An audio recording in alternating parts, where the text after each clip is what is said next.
is the day. Alam, pang oily ko. Hindi talaga ako nag-powder man lang, di ba? Ito na nga lang. Takpan natin ang mga bagay-bagay. So, today is Thursday. Dumaan muna kami kanina kay St. Jude. Ayun, asking for help. And for miracle na okay siya kasi sinisipon ako. Then, babalik ulit kami mamaya doon after ng test. So, ayan. 10:30 na, 12 ang appointment ko. Sana talaga okay yung medical ko. Medical ko muna ngayon kasi ako muna ngayon. Then, susunod na lang yung family ko kapag okay yung medical result ko. So, yun lang muna. Update ko kayo kapag ano nangyari today.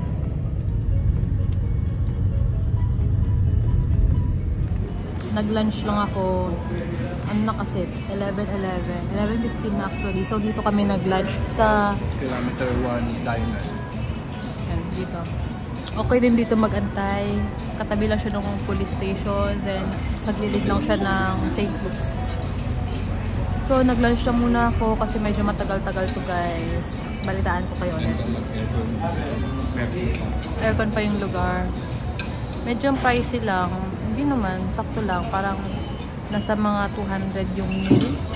Yung in-order ko kasi yan, kare-kare. Yung kare-kare yung in-order ko sa asawa ko bagnet. So, ayun. So, ayun, 6 na kasi nagsimba pa ako ng St. Jude. Dumaan pa kami ng St. Jude. And ayun, tapos na ako sa medical ko. And guess what guys? Napasputum ako. Natuwa pa. Napasputum ako, MG. Ayun, nakakalungkot naman siya. Nakakalungkot namang balita yun guys. Diba? Kasi nga, may ID na sana kami. Nagpaulan nung March, kailan ba yun? March 12, nagpaulan ng interview date ng NBC. Lahat ng pasok, lahat ng na-DQ yata, parang nabasa ko lang sa Telegram, lahat ng na-DQ ng hanggang July 2023 is nabigyan ng interview date. So ako, ang binigay sa akin ng NBC is April 26. So ayun nga, well, wala talaga. Ayun nga, so yung process, yung ano pala, ganito yun, 'di ba lumabas yung visa bulletin na current time priority date ko noong March 9. March 9 tama, 'di ba? Madaling araw, alauna. So ayun, nagpa-book agad ako ng medical ko, which is ngayon nga March 14. Tapos wala pa akong interview date. So ang plan ko noon is magwi-waiver muna ako kasi kahit nag-public inquiry ako tsaka nag-email ako sa NBC Expedite, sabi nila hindi daw ma-expedite yung case ko. So ayun, so ang plan ko lang noon, mag-walk-in ako sa St. Luke's, dala-dala ko yung mga requirements ko, pero yun nga, wala akong interview date pa.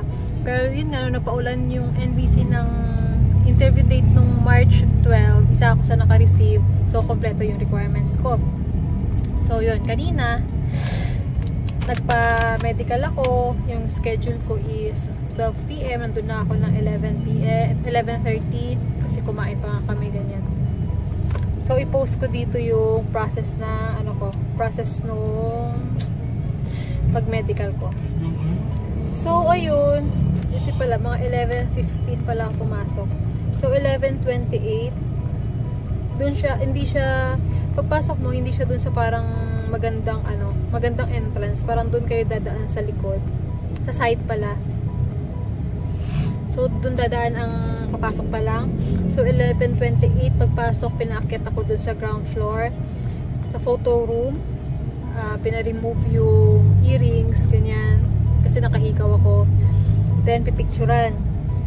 Then nung 12:15 nasa reception ako, nasa ground pa rin naman yun. Doon ilalabas lahat ng mga requirements, doon titingnan. Tapos pinapunta ako dun sa may parang booth, ganyan. Tinawag yung number, ganyan. Medyo nagantay ako ng konti doon. Tapos nung tinawag na, ayun, nag-check, doon nagtanong regarding sa mga vaccine, ganyan, sa COVID vaccine. So tinitingnan pa rin nila talaga yung mga COVID vaccine, ganyan. Medyo strict sila doon. Then, nagtanong din regarding sa kung sino yung employer, tsaka address ng employer. Kung kanino nila ipapadeliver daw, something sa ganyan. Basta tinanong nila ako ng address ng employer. Tapos tinanong din nila ako prior doon kung ano, kung alam may titirhan na ba daw kami. Sabi ko wala pa. So, kanino namin ipapadeliver. So, nandun naman yun. Kasi sa DS260, nandun naman yung kung saan ipapadeliver. Hindi ko alam kung ipapadeliver ba nila yung result or yung green card. Basta ganyan. Tinanong kasi nila yun. So, dapat ready rin kayo kung anong address yung ibibigay nyo. Then, verify din yung cellphone number, ganyan. Tsaka yung basic, ano lang naman, basic details lang naman about you. Birthday, ganyan. Then, ng 12:25 PM, pinapunta ako sa cashier. Nagbayad ako for adults, 18,450. Then, for kids, nasa 11,400 siya. Yung 0 years old to 14 years old.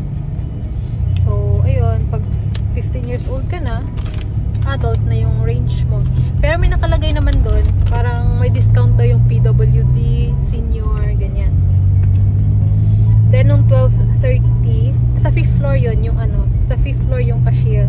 May elevator naman.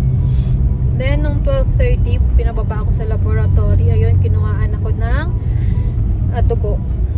Tapos, doon ko narinig, parang nag-uusap yung dalawang medtech. Sabi, ang gusto daw ng CDC by May is magkaroon na rin daw ng IGRA yung mga including adults. Hindi ko lang sure kung this May, pero yun yung narinig ko sa usapan ng dalawang medtech. Nakimarites pa ako. Then nung 12:45, ayun nga, pinababa ako ng 3rd floor para sa x-ray. Medyo nakakaba nung time na yun kasi nga sinisipon-sipon ako, 'di ba? So nakakaba siya. Then, ayun, nung turn ko na, naka 3 times niya akong 2 times niya na akong hingang malalim, ganyan. Hold your breath, tapos, exhale, ganyan. Tapos, sige ma'am, okay na. Tapos, magbihis ka na po. Nung magbihis na ako, tinawag niya ulit ako. Sabi niya, ay ma'am, ulit natin, x-ray ulit tayo, ulitin natin. Bumalik ulit ako dun sa room. Nagubad ulit ako. Tapos, para pumakita nung magbabasa, sabi ganyan nung babae. Babae kasi yung nag-x-ray sa akin. Sa room 4 ako na x-ray. Then, medyo dun, feeling ko, kinabahan na ako nung time na yon kasi pangatlong beses na akong in-x-ray. Tapos, may mga note dun sa parang papel kung anong stage ka na. May nilagay siyang number 3. So, yun, medyo nadududa na ako na, mapapasputum ako nito. So, ayun. Then, nung 1 PM, pinaakyat ako sa 5th floor, sa PE. Yun na yung marami, sa PE. Then, pinapunta ako sa height and weight. Then, sa vital signs, yun, pina-BP. Normal naman ang BP ko, 90/60. Nagtanong lang yung nurse, ganito pa talaga ang BP mo, ma'am? Sabi ko, normal ko naman na yung BP na yan, 90/70, 90/60, ganyan. Wala naman ako iniinom na gamot. Ganyan. Then, nung 1:20 PM, napunta ako sa eye test. Katabi lang siya ng US counter. Dun sa eye test, pinabasa lang ako ng 2 letters lang per eye. Nakatakip yung isang eye, then 2 letters lang naman. Then, parang 2020 naman ang nilagay niya doon. Nakita ko sa in-encode niyang computer. Then, dito na nag-start yung mahabang pila sa PE mismo. Nung 3:30, doon na ako natawag para sa physical exam ko. Sa room 10 ako napunta. Hindi ko na sabihin kung sino yung doktor kasi may nakalagay na doktor sa labas ng room. Pero hindi ko alam kung nag-iikutan sila. So, ayun, sa room 10 ako napunta. Nagtanong lang naman kung may history ba ako ng TB, ganyan, ng high blood, nag-smoke, umiinom ng alak. Basta, yung regular lang naman na history background, ganyan.